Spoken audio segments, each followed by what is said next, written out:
So the first thing that I want to cover is what is first pass yield and what is the difference comparing to total yield. This is there is a common mistake where usually in many cases I hear managers in manufacturing, they say we have amazing yield, we have 99% yield, and everything is working well for me, and I don't need any other tools or technology to help me to improve. But this is of course wrong, because people that mention yield as a general and saying 99% or 99.9, usually they mean total yield. It means that they take in consideration what is the final yield after all efforts, including repeatable and inefficiency efforts like retesting and repairs of faulty units as part of the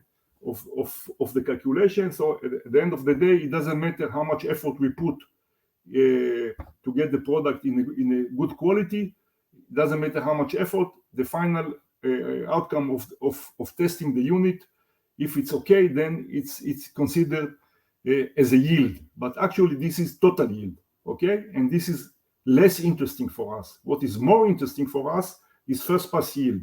First pass yield means what is the percentage of success in the first test effort divided by the total test effort, okay? If I'm testing 10 units, 8 of them pass in the first test, I divided these 8 units divided by the 10 total tests, so the first pass yield will be 80%.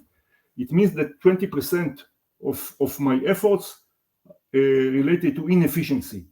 And our motivation here is to reduce this inefficiency, to have a first pass yield which is as possible close to 100%. Now, in addition to losing money, so manufacturing costs are higher than expected, because if we have a first pass yield, it means that we are investing in much more effort in producing and testing and repairing every unit.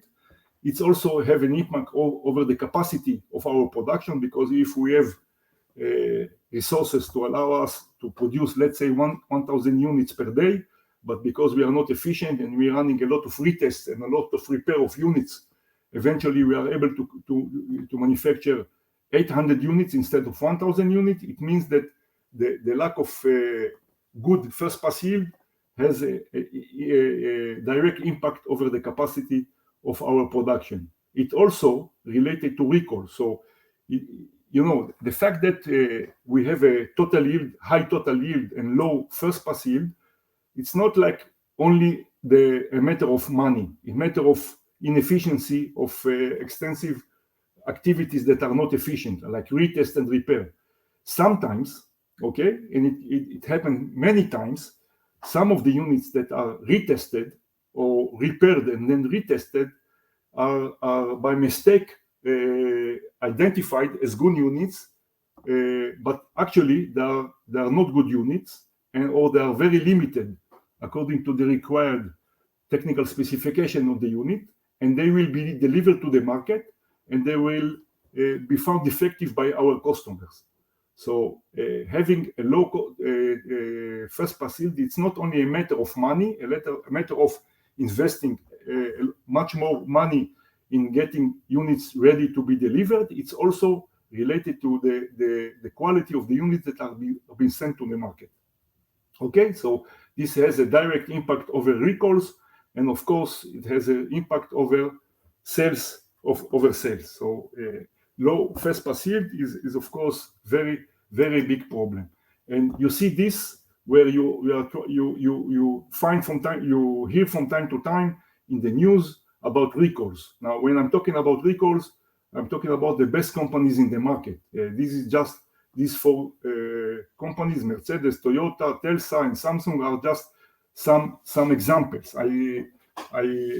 You are welcome to, after this webinar, to log into Google and click recalls during January 2023, even this month, and you will find that there are recalls every week, okay? By recalls of products belong to the best companies in the world.